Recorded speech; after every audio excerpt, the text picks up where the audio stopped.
The dust in the church was thick enough to taste, a fine grit that settled on the rough-hewn pine benches and coated the dried tongues of the few souls gathered to watch.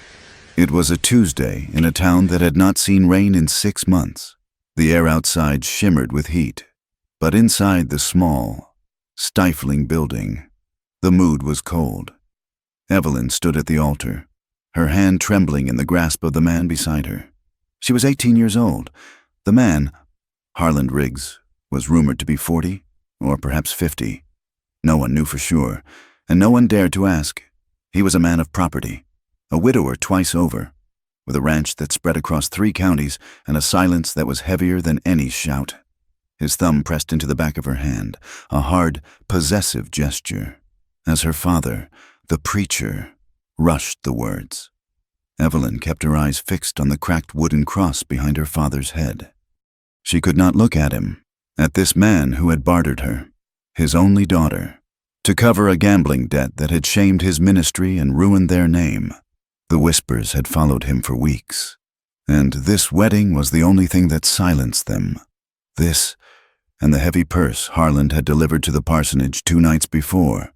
"And do you, Evelyn, take this man?" She felt the pressure of Harland's gaze, hot and heavy as the drought-stricken air. She smelled the whiskey on his breath, a sour note beneath the sweat and the dust. She wanted to choke. She wanted to run. But she saw her father's desperate, pleading eyes and the thinness of her mother's frame in the front pew, a woman already worn down to nothing by her husband's failures. "I do." The words were a whisper, stolen by the dry air. It was enough. Harland's grip tightened, bruising her fingers as he slid a thick gold band onto her hand. It was too large. It felt like a shackle. The walk from the church to Harland's ranch house, which sat on the edge of the parched town, was a blur. He did not own a buggy. He made her walk beside him, his hand clamped on her upper arm. The white dress she wore, her mother's remade, was already stained with the pale orange dust of the road. Townsfolk watched from their porches, their faces blank, offering no comfort. She was property now. Moving from one owner to the next, the house was large, dark, and smelled of stale tobacco and old grief. A lone servant girl, eyes downcast, scurried away as they entered. "Upstairs," Harland grunted, releasing her arm only to shove her toward the staircase. She climbed, each step a hammer blow against her heart. The bridal suite, he had called it, the room where his other wives had slept. It was lit by a single candle on the nightstand, casting long, monstrous shadows. The room was clean, but stark. A heavy bed frame, a wash basin, a tall wardrobe. Harland followed her in and shut the door. The sound of the lock clicking into place made her flinch. He did not look at her. He walked to the wash basin, poured a glass of whiskey from a decanter, and drank it in one swallow. He poured another. Evelyn stood by the door, her hands clutched so tightly her nails bit into her palms. She was a preacher's daughter. She knew what was expected. She knew her duty, but her body was rigid with a terror that went beyond mere maidenly nerves. This was not nervousness. This was the cold, hard premonition of violation. Harland turned, wiping his mouth with the back of his hand. His eyes raked over her. "Take it off." She fumbled with the tiny pearl buttons on the back of the dress, her fingers numb and clumsy. "Slow," he growled, sitting on the edge of the bed. The ropes creaked beneath his weight.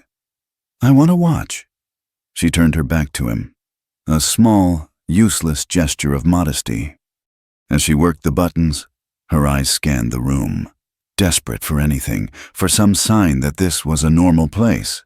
And then she saw it. Hanging from a peg on the wall, near the wardrobe, was a thick leather belt.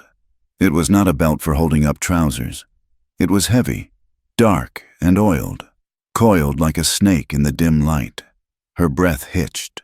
Her fingers froze. She forced her gaze away, down to the nightstand beside the bed. The drawer was slightly open. Something inside glinted in the candlelight. Metal. She took a shaky step closer, pretending to inspect a loose thread on the quilt. She nudged the drawer with her hip. A pair of metal handcuffs lay inside. nestled against a small, velvet-lined box. A cold, sharp scream tried to claw its way up her throat, but she swallowed it down. This was not a bridal suite. This was a slaughterhouse. The belt on the wall, the medal in the drawer, the memory of his other wives, both dead, both young. "I said, take it off," Harland repeated, his voice dropping. He stood up. The sound of his boots on the floorboards broke the spell. Fear, raw and absolute, flooded her system, drowning out duty, drowning out shame, drowning out everything but the primal urge to live.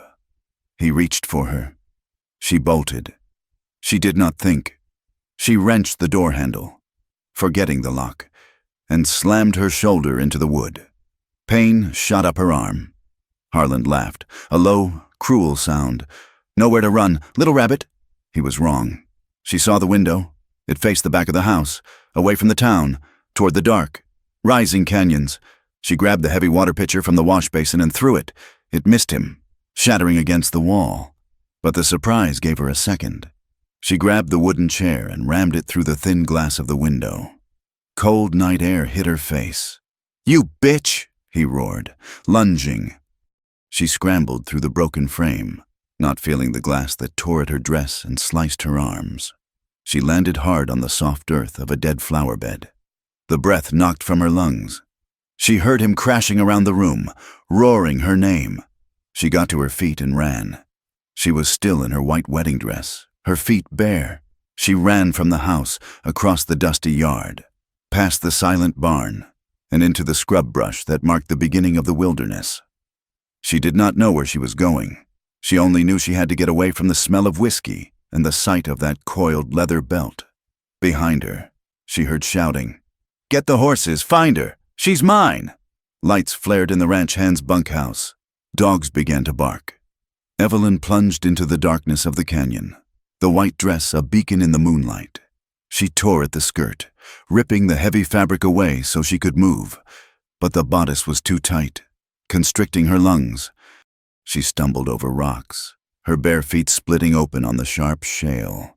Sagebrush clawed at her, tearing the delicate lace of her dress and the skin beneath.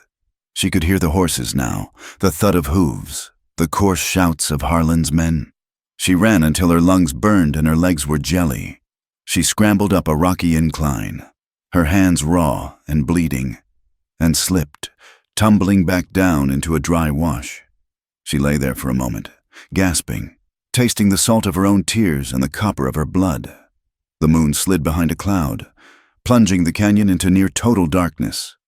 The sounds of the chase seemed to move past her. Further up the canyon, she had a moment. She crawled on her hands and knees into a thicket of mesquite, pulling her torn dress around her, trying to make the white fabric disappear. She huddled, shivering, as two riders passed so close she could smell the sweat of their horses. They did not see her. She waited, every muscle screaming, until the sounds faded into the distance. Silence descended, broken only by her own ragged breathing and the far-off cry of a coyote. She could not stay there. They would find her at dawn. She forced herself to move, to crawl out of the wash and walk. She moved deeper into the wilderness, away from the town, away from the ranch, toward the high, cold ridges that touched the sky. The air grew thinner, the temperature plummeted. The rocks were sharp as knives, but her feet were so numb she barely felt them.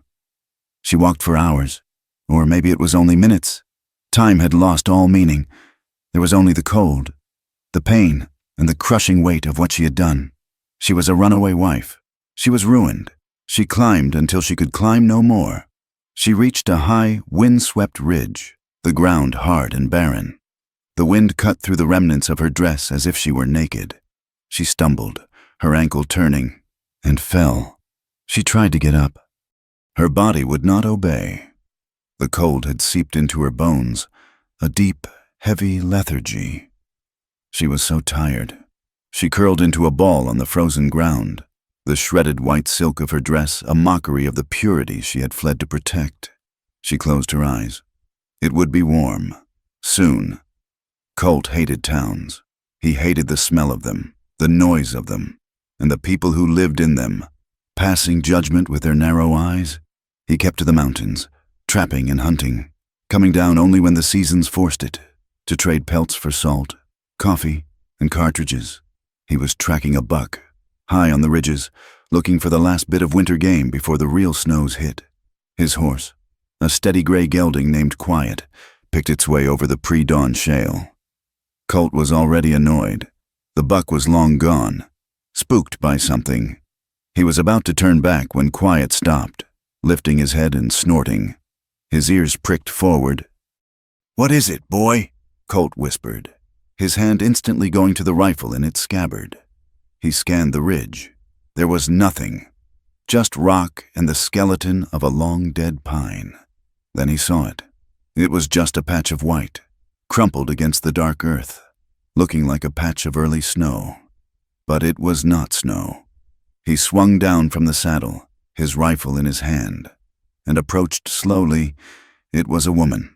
She was lying on her side, half curled, her hair a dark spill against the white fabric. She was wearing a dress, a fine white dress, torn to ribbons. Her feet were bare, caked in dried blood and mud. Colt stopped a good 10 feet away. This was trouble. This was the kind of trouble that got a man hanged. A white woman, alone, on a mountain. Looking like this, he wanted no part of it. He should ride past. He should turn his horse and forget he ever saw her. He had spent years learning to avoid society. And this was society at its worst, crawling up his mountain to die. He took a step back. The woman let out a low, broken moan, a sound so small it was almost lost to the wind. He swore, loud and sharp, into the cold air. He could not leave her. He could not be the kind of man who rode past a dying creature, even if it was a human one. He slung his rifle over his back and knelt beside her. He touched her neck. The skin was ice cold, but there was a pulse, faint and thready as a spider's web.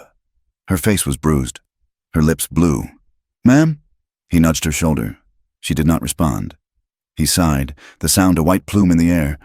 He had a small hunting cabin not 2 miles from here, a place he used for trapping in deep winter. It was rough, but it was shelter. He looked at her frail form. She weighed nothing. He slid his arms under her, one beneath her knees and one behind her back, and lifted.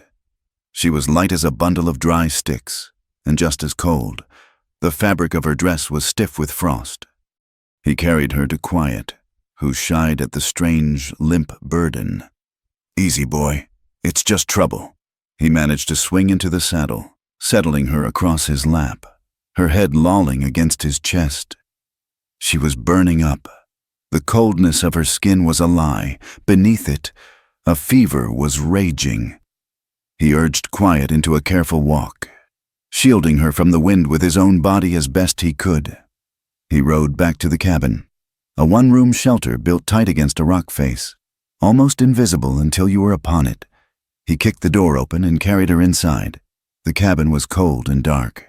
He laid her gently on the narrow cot, which was just a wooden frame with ropes strung across it, covered by a thin mattress and a pile of wool blankets. He worked quickly. He got the fire in the stone fireplace going, the dry wood catching with a roar. He lit the oil lamp, and in the flickering yellow light, he got his first good look at her. She was young, 18, maybe 19. Her face was covered in dirt and streaked with dried tears, but she was beautiful, in a pale, fragile way. Her hands were torn up. Her feet were a bloody mess. He went to the small spring behind the cabin and broke the thin ice to fill a bucket. He brought it back, setting it on the fire to warm, and tore a clean strip from an old shirt. He started with her feet. He had to be gentle, washing away the grit and the blood, trying to assess the damage. The cuts were deep. As the warm water touched her skin, she began to shiver, a violent, rattling tremor that shook the whole cot. Her eyes fluttered open, but they were not focused. They were wide, dark, and full of terror. "No," she whispered, her voice a dry rasp. Please don't." "You're safe, ma'am," Colt said gruffly. "Just cleaning you up. You're froze," she thrashed, trying to pull away from him. "The belt, I saw it. He's coming." Colt frowned. He put a hand on her shoulder to steady her. There's no one here. Just me. You're in my cabin. Her eyes finally landed on his face. The terror receded, replaced by a profound, fever-bright confusion. She looked at the rough-hewn beams of the ceiling, at the fire, and then back at him. A small, strange smile touched her cracked lips. "Oh," she breathed. "It's an angel. Am I dead?" Colt pulled his hand back as if he'd been burned. "No, ma'am. You're not dead. You're in the high country. Now hold still." He finished cleaning her feet, his touch all business. He found a small tin of pine tar salve and applied it to the worst of the cuts. She whimpered when he wrapped her feet in clean rags, but she didn't pull away again. She just watched him, her eyes heavy-lidded. He tended the gashes on her arms and hands from the window glass. He brought her a cup of lukewarm water from the bucket, holding her head up so she could drink. She took 2 small sips and fell back, her eyes closing. He stood up, looking down at her. She was a mess of contradictions. A fine white dress, ruined, bare, bloody feet. A fever that was making her see angels. He wanted her story, but he knew better than to ask. Asking was an invitation. Asking meant he was involved. He was already involved. He took his heaviest wool blanket and laid it over her. She burrowed into it, the shivering easing. He sat in the cabin's only other chair, a 3-legged stool he'd made himself, and began cleaning his rifle. He did not sleep. He watched her, and he watched the fire. Outside, the wind picked up, howling around the corners of the cabin, and with the wind came the snow. It began as a few lazy flakes, drifting past the cabin's single small window, but by morning, it was a blinding, swirling curtain of white. Evelyn woke to the smell of coffee and wood smoke. Her body ached in places she did not know she had. Her feet were on fire, a dull, throbbing pain. Her throat was raw. She opened her eyes. She was in a small, dark room. A fire crackled in a hearth. She was in a bed, buried under a mountain of heavy blankets. A man sat at a small table, his back to her, sharpening a knife. The memories came back in a rush. The wedding, the belt, the handcuffs, the window, the chase, the cold. She tried to sit up, but a wave of dizziness sent her crashing back onto the thin mattress. The man turned. He was not Harland. He was tall, even sitting, with broad shoulders that filled out his flannel shirt. His hair was dark and long, tied back at the nape of his neck. He had a beard, not a neat town beard, but a rough, wild one. His face was all harsh angles, weathered by wind and sun. He looked at her, his eyes a pale, clear gray, and they held no welcome. They just looked. "You're awake," he said. His voice was low and rough, like stones rubbing together. Evelyn shrank back. "Who are you? Where am I?" "Name's Colt. This is my trapping cabin. You're on Bear Ridge." He gestured to a tin mug of broth on the hearth. "Drink that. You've been out for 2 days. Fever's mostly broke." 2 days. She looked at the window. It was a solid, opaque white. "It's snowing," she whispered. "Been snowing," he corrected. "We're snowed in, 10, 12 feet in the drifts by now." Trapped. The word echoed in her mind. She had run from one trap only to land in another. She looked at him, truly looked at him. He was big, stronger than Harland, and they were alone. "What do you want?" she asked, her voice trembling. He raised an eyebrow, then went back to his knife, the rhythmic shing, shing, shing of the stone on steel filling the small cabin. "Right now, I want this blade to be sharp enough to skin a rabbit. After that, I'll likely want to eat the rabbit." His answer confused her. He didn't sound angry. He didn't sound lecherous. He just sounded practical. You found me," she said. Near froze. "You were lucky. Or unlucky, depending on how you see it." Did you? She could not bring herself to ask. She touched the collar of her dress. It was still on her, though it was ripped and stained beyond repair. He understood. He didn't look up from his knife. "I cleaned your feet and your hands. You had glass in your arms. I wrapped them. Nothing else. A man doesn't take advantage of a half-dead woman. She let out a breath she hadn't known she was holding. He was gruff, yes, but she felt a strange flicker of safety. His quiet distance was a balm after the hot, demanding presence of Harland. For 3 days, they existed in that cabin. The world shrank to those 4 walls. The storm howled outside, a constant, muffled scream. Inside, there was only the crackle of the fire, the sound of Colt cleaning his traps, and the scrape of a spoon against a bowl. He was a man of profound silence. He fed her broth and, when she was stronger, hardtack softened in stew. He rebandaged her feet every morning, his touch firm and impersonal, his gaze fixed only on the wounds. He never asked her name. He never asked how she came to be on his ridge in a wedding dress. He never asked where she was from or who was chasing her. His refusal to ask questions was the most unsettling thing of all. It confused her. It gave her space, but it was a cold, empty space. He didn't touch her. He slept on the floor by the fire, rolled in his bedroll, his back to her, his rifle always within reach. That, too, confused her. Harlan's hands had been on her instantly, pinching, gripping, claiming. This man, Colt, seemed to take up no more space than was absolutely necessary. He was a shadow, a presence, but not a threat. Not in the way Harland was. On the 4th day, the snow stopped.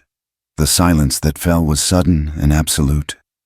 Evelyn was strong enough to sit up, her feet propped on a stool. The fever was gone, leaving behind a bone-deep weariness and a gnawing fear of what came next. That night, the cabin grew too warm. The fire was roaring, and Colt was restless. He stripped off his heavy flannel shirt to chop a new stack of kindling, not wanting to open the door and let the cold back in. He worked in the corner, his back to her, wearing only his undershirt, which was thin and worn. After a moment, he pulled that off. Too, his skin gleaming with a light sweat in the firelight. Evelyn watched him. She should have looked away. Her father would have called it sinful. Harland would have called it an invitation. But she watched. His back was a landscape of muscle, scarred and hard. He swung the hatchet with an easy, powerful grace, the muscles in his shoulders and arms bunching and releasing. He was not a soft man. He was built of the same hard, unforgiving material as the mountains he lived in. He was all corded sinew and lean strength, his skin browned by a sun she had not seen in days. She had been terrified of Harlan's body, which was all soft flesh and heavy, possessive weight. She was not terrified of Colt's. She watched him lift a heavy log and place it on the block. She watched the line of his spine as he bent, the ripple of his back as he brought the hatchet down. Something stirred inside her, beneath the layers of shame and fear and duty. It was a feeling she had no name for. It was not gentle. It was a low, pulling ache, a warmth that had nothing to do with the fire. It was new, and it frightened her almost as much as the escape. The world outside the cabin was a great, white silence. The storm had passed, leaving behind a landscape buried in white, the sun a pale, distant disk in a blue sky. Inside, Evelyn's strength returned in small, painful increments. At first, it was just sitting up on the cot without the room spinning. Then, standing on her feet, the bandages on her soles thick, her weight uncertain. The cabin was tiny, but it felt like a ballroom on her first attempt to cross it. She made it to the fireplace, her hands braced on the cold stones, and felt a victory swell in her chest. Colt watched her, but said nothing. He had given her one of his old wool shirts, which hung on her like a tent, the sleeves rolled up a dozen times, and a pair of trousers he'd found in his pack. Held up with a length of rope, the white wedding dress lay in a heap in the corner, a ruined, muddy ghost. She refused to look at it. She began to claim a space in the cabin. She found his meager broom and swept the floor, a cloud of dust and ash rising. She tidied his stack of pelts. She washed his few dishes in the bucket of snow melt, her hands turning red in the icy water. These were the tasks of a woman, the tasks she knew. They anchored her in this small, rough space. She could be useful. She was not a victim. She was not a runaway. She was simply a person who cooked and cleaned. She found a small bag of flour and a tin of baking soda. That afternoon, she made a passable flatbread on the hearthstone. When Colt came in from checking his horse, the cabin smelled of more than just wood smoke and curing hides. He stopped, sniffing the air. He saw the bread, cooling on the table. "Made some," she said, her voice small, afraid he would be angry. He just grunted, pulled off his heavy coat, and sat. He tore a piece of the bread and ate it, chewing slowly. He looked at her. "It's good." She felt a flush of pleasure that was all out of proportion to the compliment. That night, as she stirred a thin stew made from one of his snared rabbits, he broke the quiet that had settled between them. "The snow's hard-packed on the ridges," he said, not looking at her. He was oiling his rifle, the methodical click and scrape a familiar rhythm in the cabin. "The wind's been at it, swept the pass." "Another week? Maybe 2. It'll be clear enough to ride." Evelyn's hand froze on the wooden spoon. "Soon as it is," he continued. "I'll ride you back to town." The spoon clattered from her fingers, splashing hot broth onto the floor. She stared at the small puddle, her heart turning to ice. Town. Back. She saw the church. She saw her father's desperate eyes. She saw the dust on the road. She saw the belt, coiled like a snake on the wall. She saw the glint of metal in the drawer. "No!" The word was a choked whisper. Colt stopped his work. He looked at her. "Ma'am?" "No," she said, louder this time. She backed away from the fire, putting the cot between them. "I won't go back. You can't make me." He stood up slowly, setting the rifle aside. He was not a man given to sudden movements. "I'm not making you do anything. You're from town. You belong in town. You can't stay here." "Why not?" she challenged, her voice shaking. "Because this is no place for you. Winter's not even set in proper. This is a trapping line, not a home. I'm not a man who keeps women." The panic was a living thing in her throat. She had to make him understand. She had to stop him. She couldn't go back to Harlan, but she couldn't tell him the truth, the whole truth. A runaway wife was a criminal. A man harboring one was, too. They would hang him for stealing property. "He'll kill me," she whispered. Colt frowned. "Who?" "Harlan. Harlan Riggs." The name felt like ash in her mouth. "He your man?" Colt's voice was flat, his eyes unreadable. A lie. She needed a lie. One that was close enough to the truth to taste real. "He's my stepfather." The lie hung in the small cabin. It felt thin, weak. My father died. My mother remarried. Harlan, he's a cruel man. He wanted—" She couldn't finish the thought. She looked down at her hands. "He beat me, for years. That night, he tried. I ran from him." She looked up, her eyes flooding with tears she hadn't faked. The terror was real. "If you take me back, he'll find me. He'll lock me up. Or he'll kill me. Please, don't take me back." Colt watched her. He was a man who knew the wilderness, and he knew a trap when he saw one. He knew this girl was lying. The story was too neat and too messy all at once. Stepfathers didn't chase girls into the wilderness with packs of men, and girls running from a stepfather didn't usually do it in a white wedding gown. But he also saw the terror in her eyes, and that was not a lie. He had seen that kind of terror before, in a deer cornered by wolves. He knew the name Harlan Riggs. Everyone in this territory knew it. A man who owned half the valley and had a reputation for breaking things, horses, men, and, it was rumored, his first 2 wives. He looked at her, this small, desperate thing in his oversized shirt. He had his own secrets. He had his own past, a past that made him an outcast. He understood, better than most, the need to run. He turned back to his rifle, picking up the oil rag. "Riggs," he said, the name a hard rock in the air. "I know the name." He didn't call her a liar. He didn't press. He just gave one. Sharp nod. "Eat your stew. It's getting cold." It was not forgiveness. It was not acceptance. It was a truce. He would not take her back. Not yet. The lie, and his silent acceptance of it, changed the air in the cabin. They were no longer rescuer and victim. They were 2 people in a box, waiting out the snow. The silence that fell between them was different. It was no longer empty. It was shared. They began to talk. Not about the past. The past was a locked door neither of them dared to knock on. They talked about small things, safe things. He told her how to read the sky, how the color of the sunset could predict the next day's weather. He taught her the names of the birds that wintered in the high country. She told him about the few books she had read, describing worlds so far from this hard, cold place. She spoke of the sea, which she had read about, but never seen. He listened. When she spoke, his full attention was on her. He didn't fidget or interrupt. He just listened, his pale gray eyes seeming to absorb her words. It was a novel feeling, to be listened to. Her father preached. Harlan commanded, "This man, he just was." She watched his hands. They were large, calloused and scarred, but they were gentle.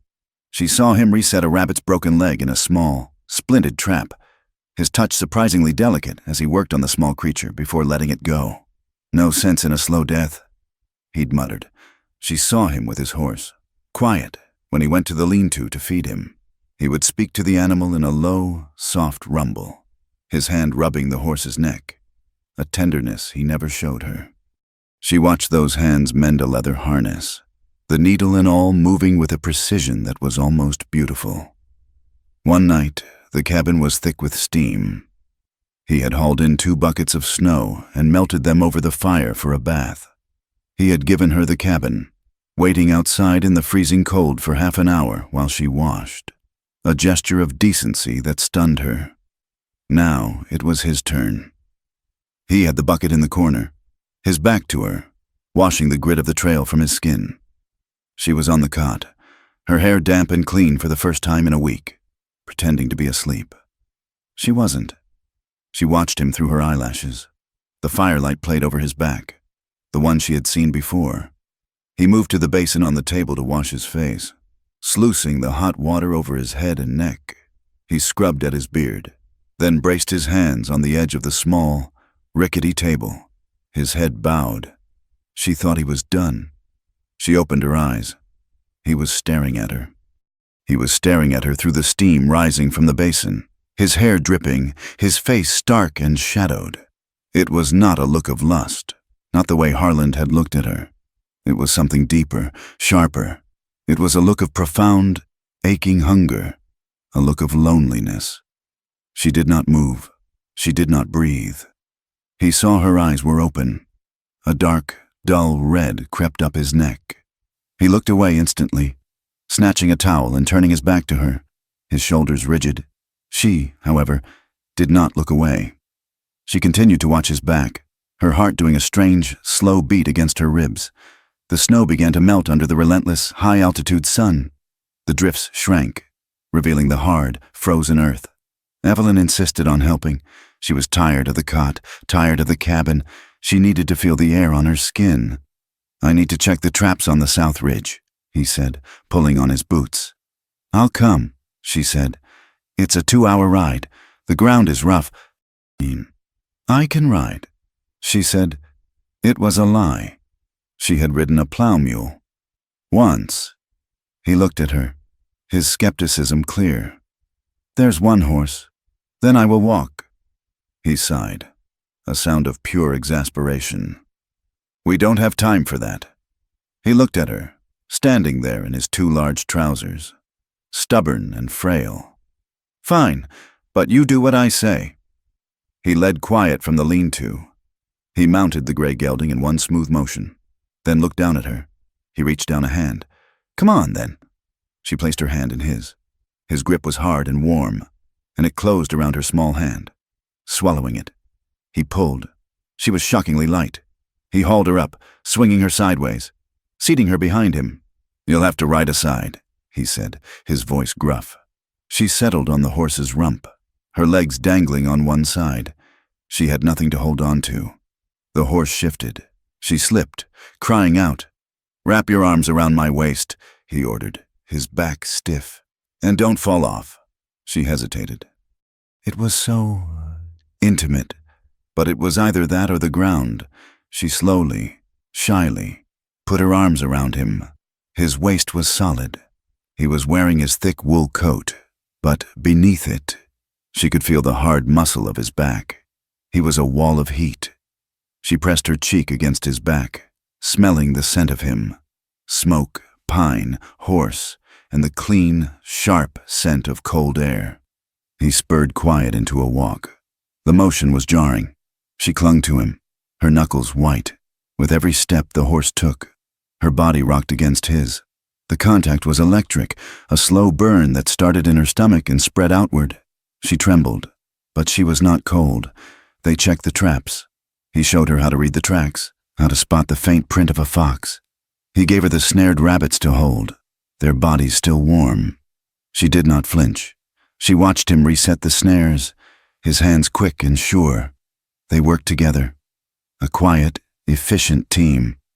The sun was warm on her face, and for the first time since her wedding day, she felt something that was almost peace. That night, the cabin was quiet. They sat by the fire. He was oiling a harness, and she was mending his shirt, the one he had given her to wear. Her stitches were small and neat, a skill her mother had drilled into her. She was thinking about the ride, about the feel of his body, so solid and safe, in front of her. She thought about Harland and what he had intended, a chasm of difference. I'm not proper," she said, the words coming out before she could stop them. He grunted, not looking up from his work. "I'm not a proper woman," she said, more forcefully. He stopped. He looked at her. His eyes narrowed in the firelight. "What's that mean?" She pulled at the thread in her lap. My stepfather." The lie was easier to say now. "Harland, he never kissed me. Not really. I don't think he intended to."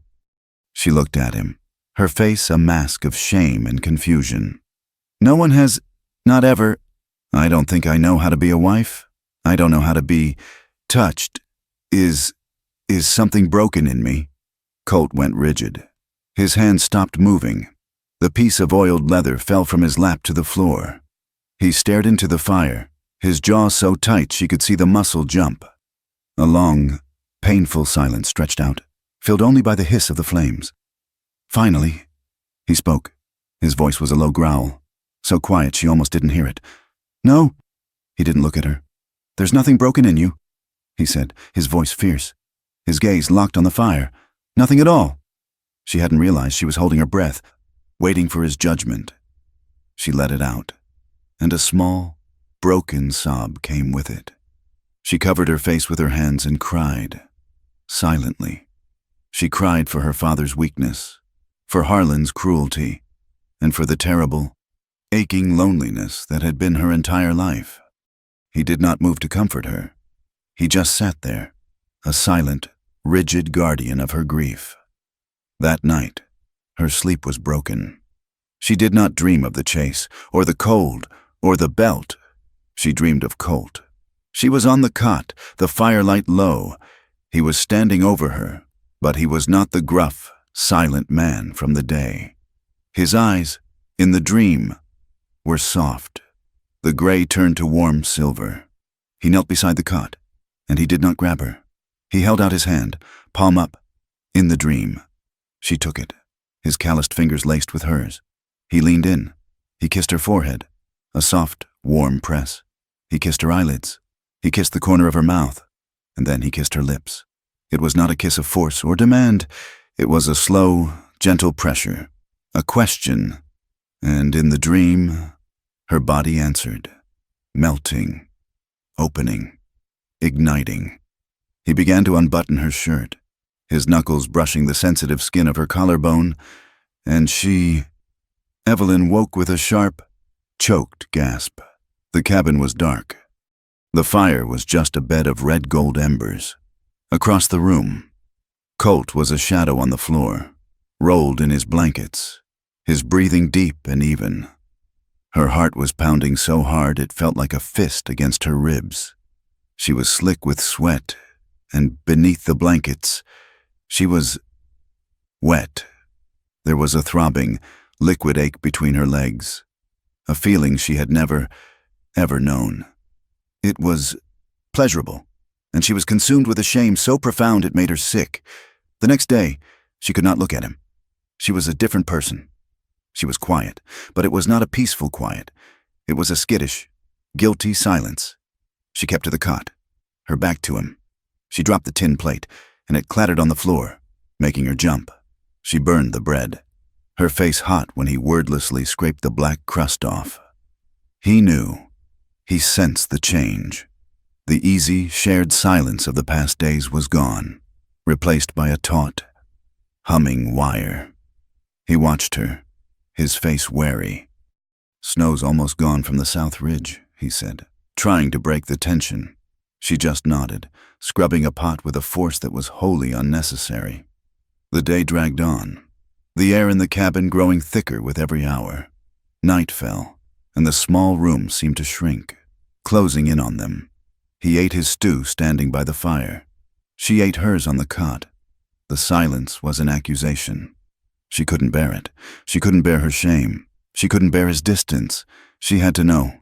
She stood up. The rough wool of the trousers scratched her legs. He heard the movement and turned from the fire, his body tensing. She walked toward him. She felt small, exposed. He was so much taller than her. He was bigger than Harland. He was bigger than any man she had ever known.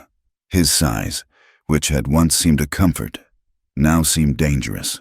She stopped, just out of his reach. Her hand was shaking. She lifted it. She didn't know what she was doing. She just needed to touch. To see if he was real. To see if she was real. Her fingers, trembling, brushed the back of his hand where it rested on the rough log of the mantel. His skin was hot, calloused. He flinched, a sharp intake of breath, but he did not pull away. "You're too big," she whispered, the words tumbling out, raw and unfiltered. They were the words she had almost said to Harland, words of terror. But now, they were something else. They were words of awe. But I'll take it. It was a clumsy, desperate, broken thing to say, a mix of her old fear and this new, terrifying yearning. Colt looked at her as if she had struck him. His face went pale beneath his beard. He was stunned. He took a hard, sudden step back, putting a foot of space between them. "Don't," he said. His voice choked. "Don't say that. Don't say that." He turned away from her. A violent, jerky motion. He ran a hand through his hair, his fingers gripping the strands. He looked like a man in a trap. "You don't know what you're saying," he bit out. "You don't know me. I know you're not him," she said, her voice gaining a small, desperate strength. "I know you're gentle." "Gentle?" He let out a laugh, but it was a bitter, broken sound. He turned to face her, and his eyes were not soft. They were tormented. "Evelyn," he said, and the use of her name, a name she had never told him, a name he must have heard in her fever dreams, hit her like a blow. "You don't understand. Years ago, back in Texas, I was a boy, 17, a stable boy, a rich man's wife. She liked to talk to me.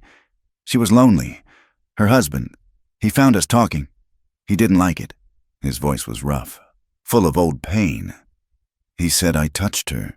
He said I forced her. He said I assaulted her." He spat the words out like they were poison. "I never laid a hand on her. I never did, but I was poor. And my blood, it wasn't pure to them. He was rich. He was white." He was pacing now, a caged animal in the small space. "The judge. He called me a danger to women.